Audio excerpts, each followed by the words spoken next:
Pemirsa, kabar Banjarmasin kembali menjumpai PN hari ini. Kali ini lawan ulun, Faya Putri. Sejumlah berita aktual dan beberapa informasi menarik lainnya telah kami siapkan. Berikut berita utama hari ini. Disangka pelaku tabrak lari pengendara mobil nyaris diamuk massa.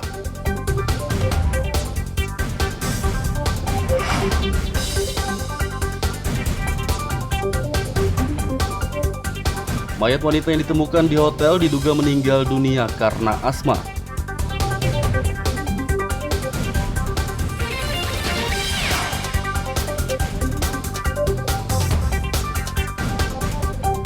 Insentif ribuan nakes di Kota Banjarmasin belum dibayar.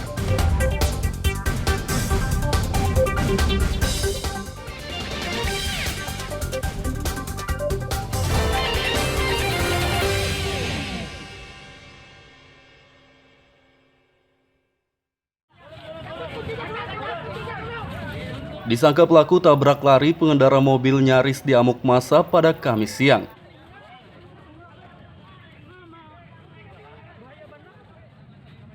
Awalnya pengendara mobil bernomor polisi DA1583PP itu melanggar lalu lintas karena melawan arus saat melaju di kawasan Lambung Mangkurat, Banjarmasin Tengah. Personel Satlantas Polresta Banjarmasin yang melihat pelanggaran tersebut langsung menghampirinya, namun ia malah kabur tancap gas.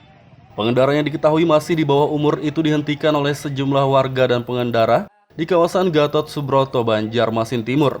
Remaja asal kota Banjarbaru tersebut bahkan nyaris diamuk massa karena dikira pelaku tabrak lari. Beruntung polisi datang mengamankannya. Dia lurus sampai di lampu merah Merdeka, kemudian dia belok kanan ke jembatan Merdeka dan tembus ke jalan veteran.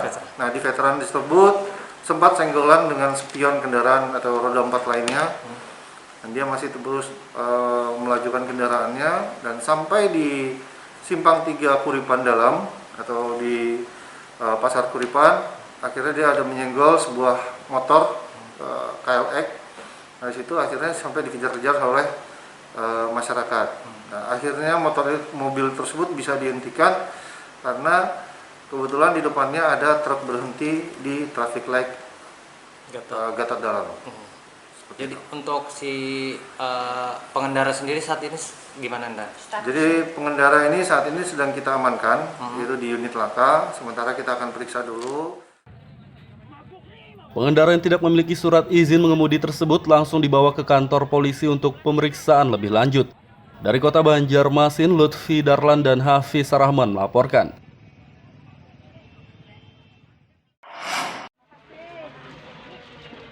Mayat wanita yang ditemukan di kamar salah satu hotel di kawasan Pangeran Antasari, Banjarmasin Tengah diduga meninggal dunia karena penyakit asma.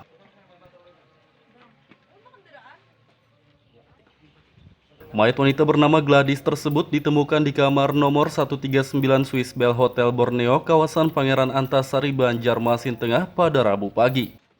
Wanita berusia 25 tahun itu diketahui memiliki 2 orang anak dan merupakan warga Jalan KS Tubun, Gang Keluarga, Banjarmasin Selatan. Hasil pemeriksaan sementara kepolisian tidak ditemukan adanya tanda-tanda kekerasan pada jasad wanita tersebut. Kapolsek Banjarmasin Tengah, Kompol Susilo mengatakan, pihaknya menduga wanita itu meninggal akibat penyakit asma berdasarkan informasi yang diberikan oleh pihak keluarga. Dapat kami informasikan bahwa ke rekan-rekan wartawan bahwa tadi benar ada laporan dari pihak hotel bahwa di sana ada seorang mayat perempuan, Mas. Itu bukan mayat perempuan yang saat itu menginap di hotel Swiss Bell. Habis itu kita datangi TKP dan memang benar. Habis itu kita laksanakan olah TKP. Ya. Di situ secara kasat mata belum kita temukan tanda-tanda kekerasan. Dan di situ di satu kamar tidur bertiga, kebetulan tidur bertiga, dan saksi-saksi yang kita periksa juga sinkron juga, artinya memang dia ada riwayat asma sebelumnya, gitu. Dari tanda-tanda juga ada biru-biru, tapi tetap kita menunggu hasil visum dari rumah sakit, gitu, kita minta visum. Saat ini polisi masih menunggu hasil visum dari Rumah Sakit Umum Daerah RSUD Ulin Banjarmasin untuk memastikan penyebab kematian wanita tersebut. Dari Kota Banjarmasin, Lutfi Darlan dan Hafiz Rahman melaporkan.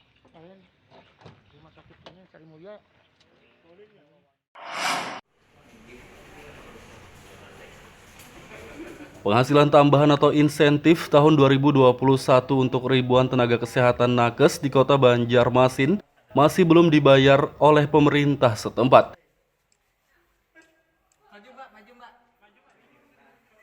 Dari data Badan Pengawasan Keuangan dan Pembangunan BPKP Kalsel, jumlah tagihan insentif nakes di Kota Banjarmasin tahun 2021 senilai 8,2 miliar rupiah. Pemerintah Kota Banjarmasin sudah membayar 2,7 miliar rupiah sehingga masih menunggak 5,5 miliar rupiah. Kepala Bidang Pembendaharaan Badan Keuangan Daerah Bakuda Kota Banjarmasin, Apriana Amelia saat ditemui Kamis siang membenarkan tunggakan insentif nakes tersebut. Menurutnya insentif nakes masih menunggak karena Dinas Kesehatan belum menyerahkan surat permintaan membayar atau SPM. Jadi untuk proses pencairan insentif nakes ini, karena kami juga harus report ke Kemendagri, Kemenkyu, dan termasuk BPKP, jadi prosesnya melalui LS namanya, permintaan langsung. Nah untuk permintaan tersebut kami menunggu dari Dinas Kesehatan untuk mengajukan yang namanya surat permintaan pembayaran atau surat permintaan membayar ya, SPM. Nah kalau berkasnya masuk di kami itu insya Allah 1 hari udah clear, nggak ada salah, itu sudah cair, langsung masuk ke rekening penerima. Iya, kan pagi tadi masuk berkas, sudah saya proses, sudah kami serahkan ke bank untuk dimasukkan ke rekening masing-masing penerima. Jadi prosesnya nanti kalau dari mereka tidak ada permintaan, saya juga tidak bisa memproses itu. Jadi makanya ada semacam proses pemberkasan, melengkapi SPG dulu mereka, baru selesai diproses di mereka, ada permintaan pembayaran dari Dinas Kesehatan, baru masuk ke sini, baru kami proses 1 kali 24 jam, insya Allah sudah masuk ke rekening penerima. Penyebab Dinas Kesehatan belum menyerahkan SPM ke Bakuda Banjarmasin masih belum diketahui. Saat dikonfirmasi pada Kamis siang, Kepala Dinas Kesehatan Mahli Riyadi sedang berada di luar daerah. Dari Kota Banjarmasin, Lutfi Darlan dan Fudael melaporkan.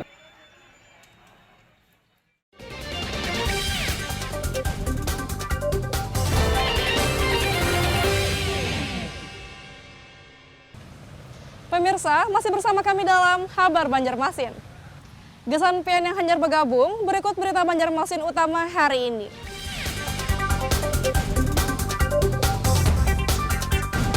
Disangka pelaku tabrak lari pengendara mobil nyaris diamuk massa.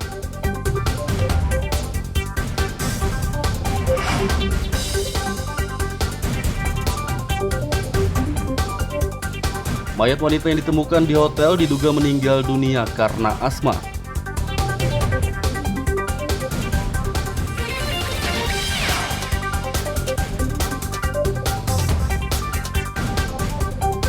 Insentif ribuan nakes di Kota Banjarmasin belum dibayar.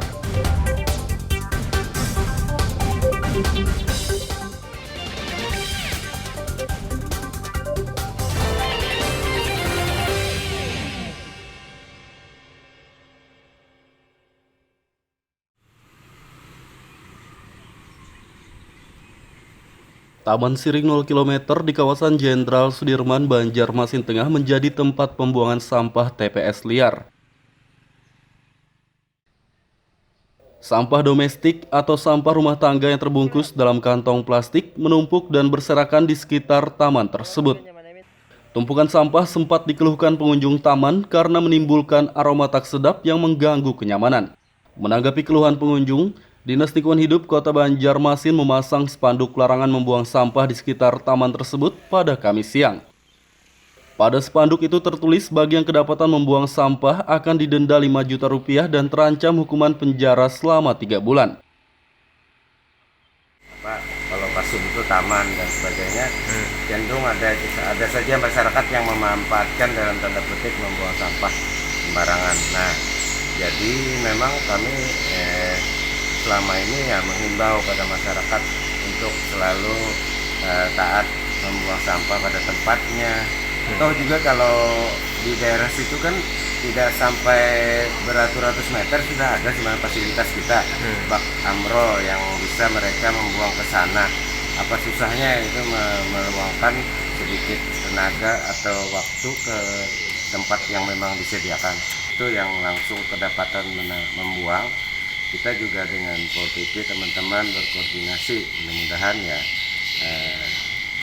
kita berharap ada efek jerah lah juga, ada yang membuang di sana tertangkap, kita akan melaporkan ke Pol PP untuk ditindak. Dinas Lingkungan Hidup Kota Banjarmasin juga berkoordinasi dengan Satpol PP Banjarmasin untuk pemantauan rutin agar warga tidak lagi membuang sampah di sekitar taman tersebut. Dari Kota Banjarmasin, Lutfi Darlan dan Fudael melaporkan.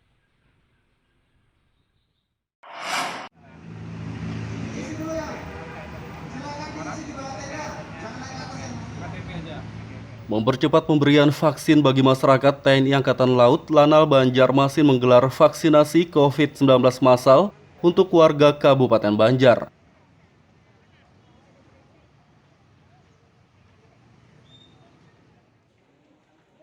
Vaksinasi COVID-19 massal digelar di kantor Dewan Perwakilan Rakyat Daerah DPRD Kabupaten Banjar pada Kamis pagi. Kegiatan vaksinasi dosis pertama dan kedua tersebut diikuti 750 warga dari berbagai kawasan di Kota Martapura, Kabupaten Banjar. Dan sasaran kali ini, hari ini kita menyiapkan 1000 dosis. Tentunya harapannya dengan kita adakan vaksin ini, sinergitas yang kita bangun dengan instansi dan pemerintah daerah, yang pertama adalah untuk memutus mata rantai penyebaran dan juga untuk membentuk herd immunity atau kekebalan komunal. Untuk itu kepada rekan-rekan wartawan, mari kita bersama-sama ikut bersama-sama mensukseskan program nasional pemerintah, yaitu pertama sebagai corong depan, sebagai panjang lidah, sampai kepada mereka, sampai kepada masyarakat luas untuk mendatangi tempat-tempat serbuan vaksinasi. Capaian vaksin di Kabupaten Banjar sangat kecil karena Kabupaten Banjar dengan penduduk yang tersebar luas 20 kecamatan. Update terakhir mungkin 20%, di bawah 20%. Kami juga terus berupaya dengan Forkopimda tetap terus apabila ada vaksin kita segera habiskan supaya persentasi vaksin yang ada di Kabupaten Banjar terus meningkat, dan salah satu indikator untuk turun naiknya PPKM ini adalah vaksin. Seperti itu. Stok vaksin sendiri Pak di Kabupaten Banjar? Kabupaten Banjar ini kalau lewat pemerintah dari kementerian tentu sudah terdaftar, sudah pasti habis terjadwal karena langsung kami sebar di puskesmas. Pendataan vaksinasi ini Pak? Sebelum tadi acara dimulai, kami sudah mendata bahwa kemungkinan besar hari ini kapasitas kami overload. Mungkin akan ada 1000 lebih yang akan mendaftar di hari ini, dan mudah-mudahan kata Pak dan Lanal tadi vaksinnya tersedia 1000. Dan perlu kawan-kawan lihat juga fungsi rumah rakyat hari ini kita kembalikan sebagaimana mestinya. Setelah kemarin kita jadikan penginapan untuk haul, hari ini ruang paripurna yang sakral itu kita jadikan tempat menyuntik vaksin untuk masyarakat.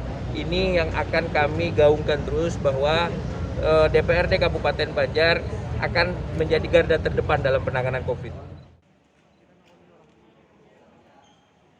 Kegiatan vaksinasi massal ini diharapkan dapat mempercepat pencapaian target vaksinasi COVID-19 di Kabupaten Banjar, sehingga mata rantai penyebaran COVID-19 bisa diputuskan.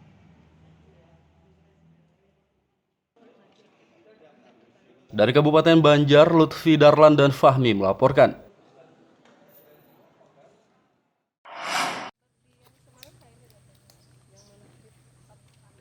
Budidaya ikan gabus yang dilakukan oleh kelompok pembudidaya ikan Pokdakan di Desa Jelapat Baru Tamban, Kabupaten Batola kini dikembangkan. Pengembangan budidaya ikan air tawar itu dimulai pada Kamis kemarin dengan penebaran 10.000 bibit ikan gabus yang diberikan oleh Balai Perikanan Budidaya Air Tawar atau BPBAT Mandiangin. Bantuan 10.000 bibit ikan gabus ini diberikan karena budidaya ikan gabus yang dilakukan oleh Pokdakan Desa Jelapat Baru sejak tahun 2016 lalu hingga kini dinilai cukup berhasil. 2016. Sampai ini masih bertahan lah? Masih bertahan. Mudah-mudahan lancar aja. Kalau untuk pemasaran sendiri kayak apa, Mang? Masyarakatnya kan orang ambil. Orang yang ambil lah.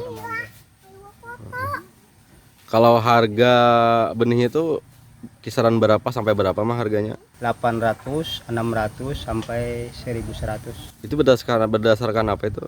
Ukurannya. Ukurannya lah. Ada yang 789, ada yang 543 kayaknya. Kalau hasil pembesaran itu per kilonya berapa, Bang? Rata-ratanya 40-an, Bang. Per kilonya lah. Per kilonya kalau rata-rata. Jadi itu kalau untuk pembesaran berapa lama, Pak? Bang? 6 bulan. 6 bulan panen lah.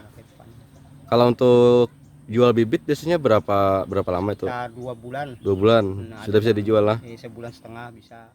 Ini sejumlah kurang lebih 10.000 ekor untuk masyarakat, dan ini diharapkan bisa menjadi stimulus bagi kelompok masyarakat dalam mengembangkan budidaya ikan gabus haruan sebagai sumber pendapatan dan penghasilan rumah tangga mereka.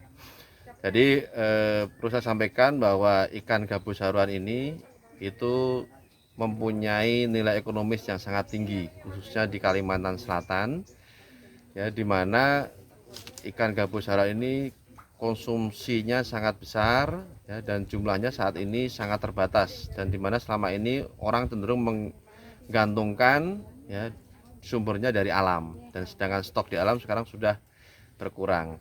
Nah, akibatnya kita bisa melihat dalam kurun waktu 2 tahun, sekitar 2 tahun belakangan ini, ikan gabus ini menjadi salah satu sumber inflasi yang ada di Kalimantan Selatan. Pokdakan Desa Jelapat Baru diharapkan dapat mengembangkan 10.000 bibit ikan gabus tersebut agar perekonomian anggota Pokdakan bisa menguat. Dari Kabupaten Batola, Lutfi Darlan dan Ibrahim melaporkan.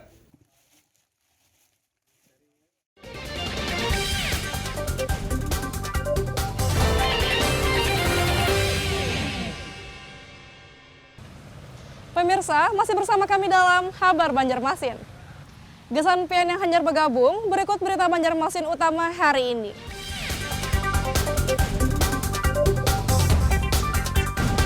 Disangka pelaku tabrak lari pengendara mobil nyaris diamuk massa.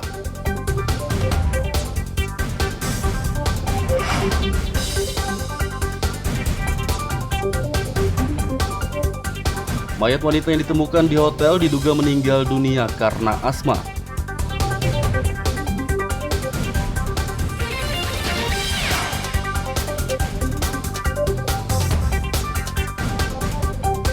Insentif ribuan nakes di Kota Banjarmasin belum dibayar.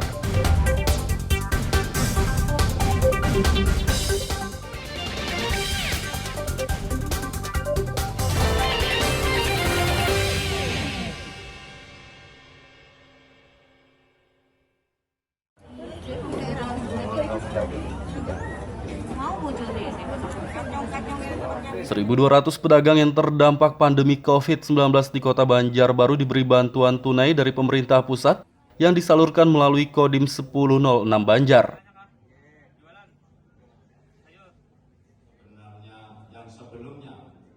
Penyaluran bantuan tunai digelar di Aula Makodim 1006 Banjar di Kota Martapura, Kabupaten Banjar pada Kamis pagi. Salah satu pedagang Isnawati mengaku sangat senang mendapat bantuan tunai dari pemerintah pusat. Menurutnya bantuan senilai Rp1.200.000 itu akan digunakan untuk penambahan modal dagangannya. Mau menyalurkan bantuan Pak, UMKM. Tahu berapa yang nilainya yang dibantu? Kemarin dikasih tahu Rp1.200.000. Itu peruntukan untuk apa nanti? Untuk modal usaha. Kalau ibu jual sehari-hari jualannya usahanya apa? Jualan itu Pak, minuman, kayak mie goreng, sehari mas.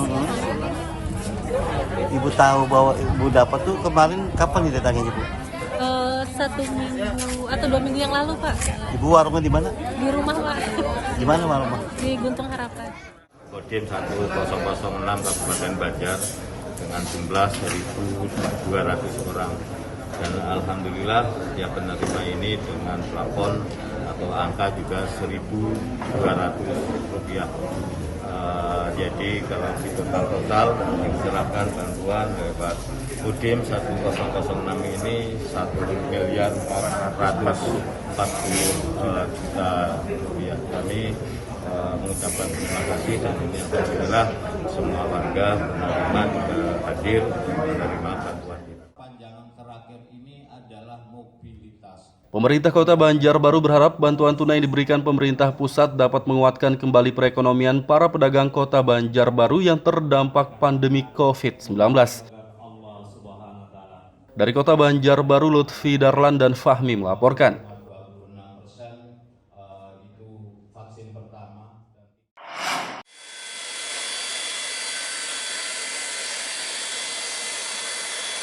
Panglima Komando Operasi Angkatan Udara Kopsau II Marsikal Muda TNI Minggit Tribowo berkunjung di Kalimantan Selatan.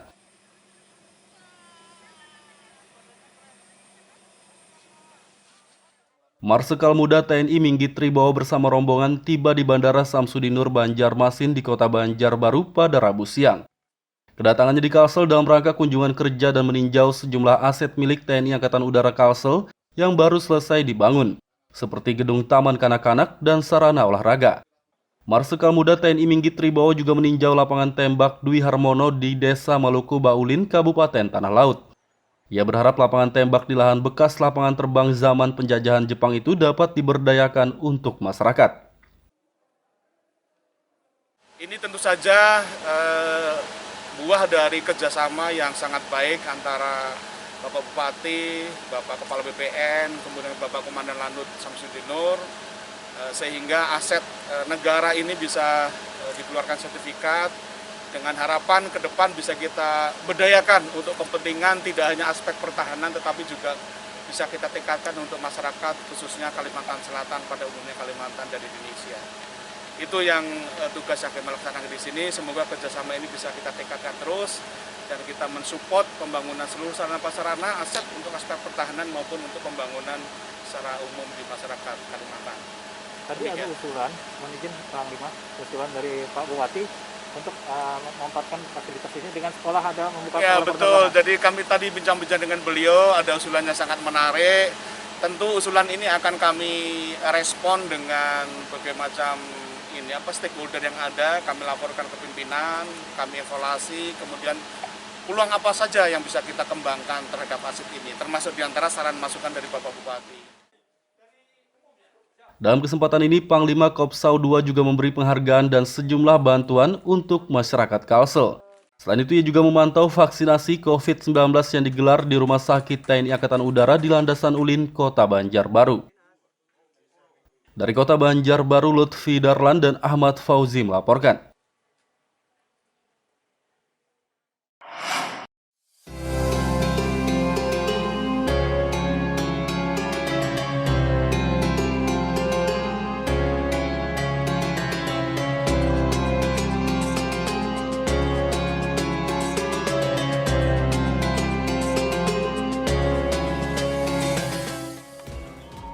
Inilah masjid bambu berbentuk kapal yang berada di Desa Kiram, Kecamatan Karangintan, Kabupaten Banjar. Masjid bernama Kiai Haji Abdul Qadir Hasan ini lebih dikenal dengan Masjid Bambu karena 90% bangunannya terbuat dari bambu. Masjid yang berada tak jauh dari objek wisata Kiram ini belakangan cukup ramai dikunjungi warga karena bentuknya yang menyerupai kapal dinilai cukup unik dan menarik perhatian. Masjid yang berdiri di lahan hibah masyarakat seluas 7.900 meter persegi ini dibangun oleh pemerintah Kalimantan Selatan pada pertengahan tahun 2020 dan baru selesai pada akhir Maret 2021 lalu. Bangunan masjid sendiri memiliki luas 610 meter persegi, terdiri dari 2 lantai dan mampu menampung sekitar 400 jemaah.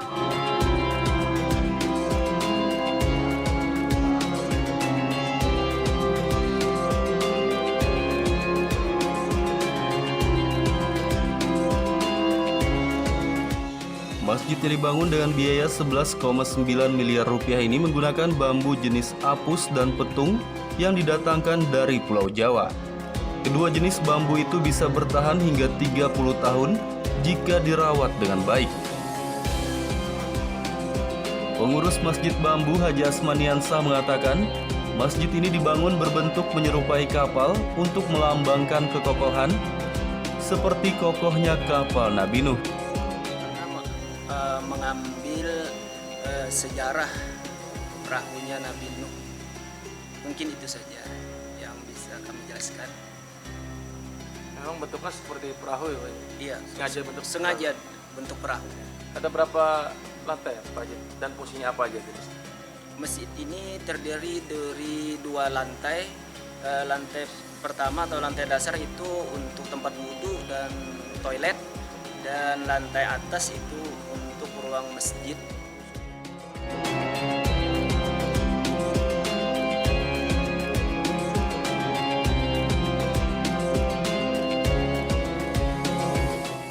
Keunikan masjid bambu berbentuk kapal membuat banyak warga ingin mengunjunginya. Bahkan warga dari luar daerah yang kebetulan melintas di wilayah Kabupaten Banjar pun menyempatkan diri untuk mampir melaksanakan ibadah salat sekaligus melihat secara langsung keunikan masjid tersebut. Masjid bambu sungguh indah dan lain dari yang lain. Jadi kami bisa untuk ke sini, bertandang ke sini untuk melihat langsung untuk sholat zuhur sekalian di sini. Nah, setelah Ibu datang ke masjid ini, kesan apa yang Ibu dapat? Kesannya sungguh baik sekali karena strukturnya terbuat dari bambu dan berbentuk seperti kapal dari luar. Jadi pas kami masuk sungguh baik sekali strukturnya, terbuat dari bambu, dan mudah-mudahan yang membikinnya terinspirasi mungkin dari kapal Nabi Nuh. Selain melaksanakan salat, warga yang berkunjung ke masjid bambu berbentuk kapal ini juga tak ingin menyanyiakan bentuk estetik dari masjid ini, sehingga foto bersama maupun swafoto seakan wajib bagi mereka.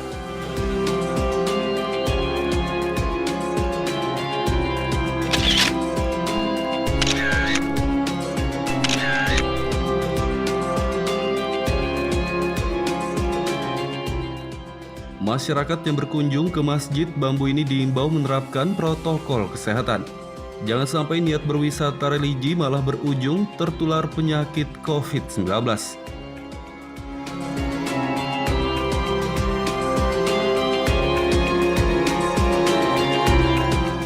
Dari Kabupaten Banjar, Muhammad Lutfi Darlan dan Ahmad Fauzi melaporkan.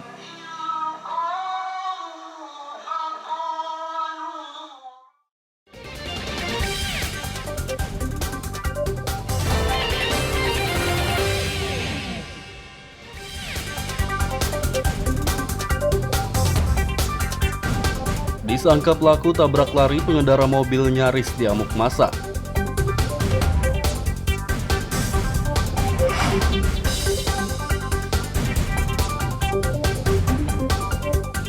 Mayat wanita yang ditemukan di hotel diduga meninggal dunia karena asma.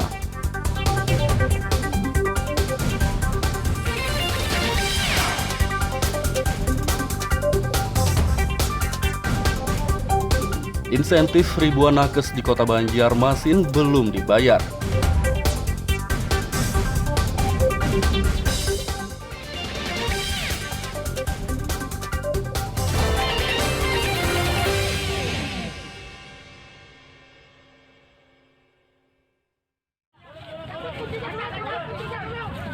Disangka pelaku tabrak lari pengendara mobil nyaris diamuk massa pada Kamis siang.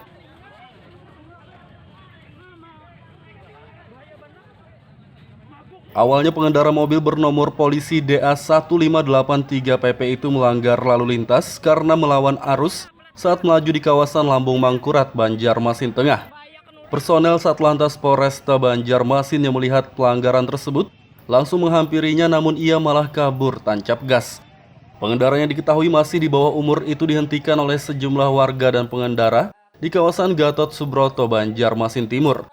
Remaja asal kota Banjarbaru tersebut bahkan nyaris diamuk massa karena dikira pelaku tabrak lari. Beruntung polisi datang mengamankannya. Dia lurus sampai di lampu merah Merdeka, kemudian dia belok kanan ke jembatan Merdeka dan tembus ke jalan veteran. Nah, di veteran tersebut sempat senggolan dengan spion kendaraan atau roda 4 lainnya. Dan dia masih terus melajukan kendaraannya dan sampai di simpang 3 Kuripan Dalam atau di Pasar Kuripan, akhirnya dia ada menyenggol sebuah motor KLX. Dari situ akhirnya sampai dikejar-kejar oleh masyarakat. Nah, akhirnya mobil tersebut bisa dihentikan karena kebetulan di depannya ada truk berhenti di traffic light Gatot Dalam. Jadi untuk si pengendara sendiri saat ini gimana, Anda? Jadi pengendara ini saat ini sedang kita amankan, yaitu di unit laka. Sementara kita akan periksa dulu. Pengendara yang tidak memiliki surat izin mengemudi tersebut langsung dibawa ke kantor polisi untuk pemeriksaan lebih lanjut.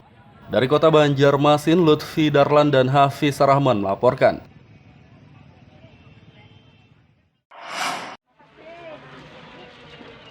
Mayat wanita yang ditemukan di kamar salah satu hotel di kawasan Pangeran Antasari, Banjarmasin Tengah diduga meninggal dunia karena penyakit asma.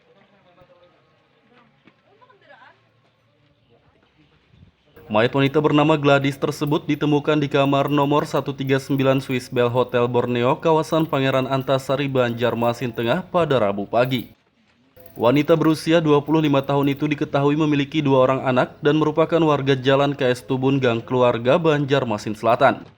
Hasil pemeriksaan sementara kepolisian tidak ditemukan adanya tanda-tanda kekerasan pada jasad wanita tersebut. Kapolsek Banjarmasin Tengah Kompol Susilo mengatakan, pihaknya menduga wanita itu meninggal akibat penyakit asma berdasarkan informasi yang diberikan oleh pihak keluarga.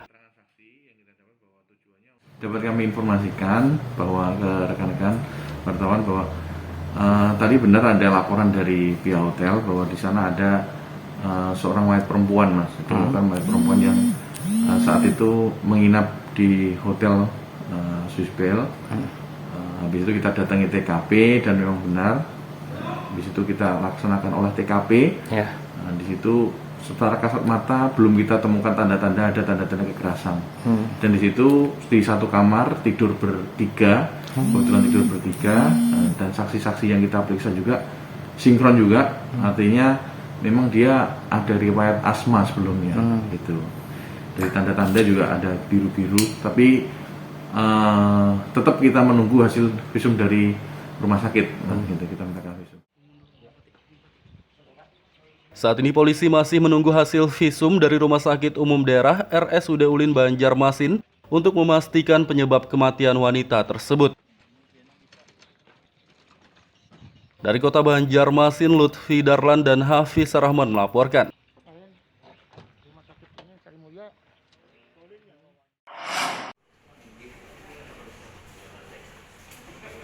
Penghasilan tambahan atau insentif tahun 2021 untuk ribuan tenaga kesehatan nakes di Kota Banjarmasin masih belum dibayar oleh pemerintah setempat.